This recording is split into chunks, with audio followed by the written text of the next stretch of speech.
ఓం నమ శివాయ. శివభక్తులకు నా నమస్సులు. పంచామృతంలోని రహస్యం.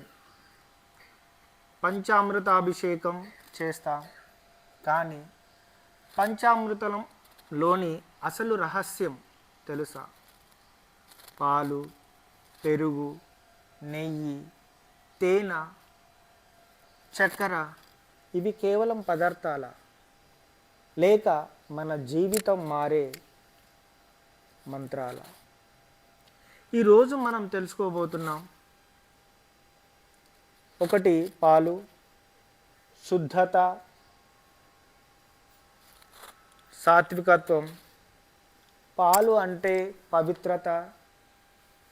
మన హృదయం శుద్ధిగా ఉండాలని శివుని ముందు ప్రార్థన. ఆ శివయ్య అహంకారం చూడడు, భక్తి చూస్తాడు. పాలు లింగంపై జారుతున్నప్పుడు మనలోని కామం, క్రోధం, లోభం కరుగుతున్నాయని భావించాలి. రెండవది, పెరుగు. పాలు మారి పెరుగు అవుతుంది అంటే మార్పు ద్వారా స్థిరత్వం. భక్తి కూడా అలా ఉండాలి. ఇవాళ ఉత్సాహం, రేపు మర్చిపోవడం కాదు.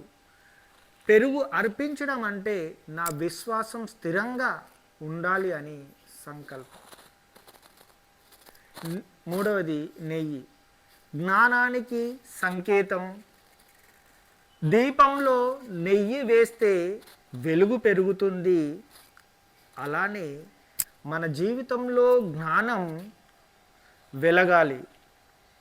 నెయ్యి అర్పిస్తున్నప్పుడు ఇలా అనుకోండి: శివయ్య, నా అజ్ఞానాన్ని కరిగించు. అలాగే తేనె. తేనె అంటే మాధుర్యం. మాటల్లో తీపి, మనసులో ప్రేమ, సంబంధాల్లో శాంతి. తేనె అర్పించడం అంటే నా జీవితం కఠినం కాకుండా మధురంగా మారాలి అని ప్రార్థన. చక్కెర. చక్కెర కలిస్తే అవి తీపిగా మారుతాయి. అలాగే మన కర్మలు శుభ ఫలితాలు ఇవ్వాలి. పంచామృతం బయట లింగం మీద పోస్తున్నాం, కానీ అసలు అభిషేకం మన హృదయంలో జరుగుతుంది. అప్పుడు మాత్రమే శివ కృప ప్రవహిస్తుంది. మీరు ప్రతి సోమవారం పంచామృత అభిషేకం చేస్తే ఇప్పటి నుంచి ఈ భావంలో చేయండి.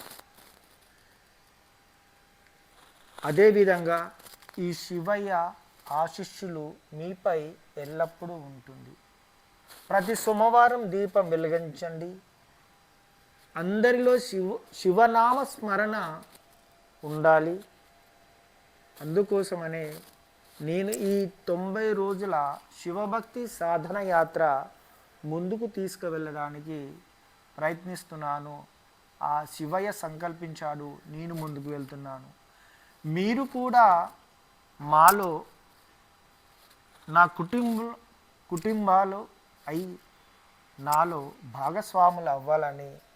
ఈ వీడియో నచ్చినట్లయితే, మీకు నచ్చితే లైక్ చేయండి, షేర్ చేయండి, సబ్స్క్రైబ్ చేయండి.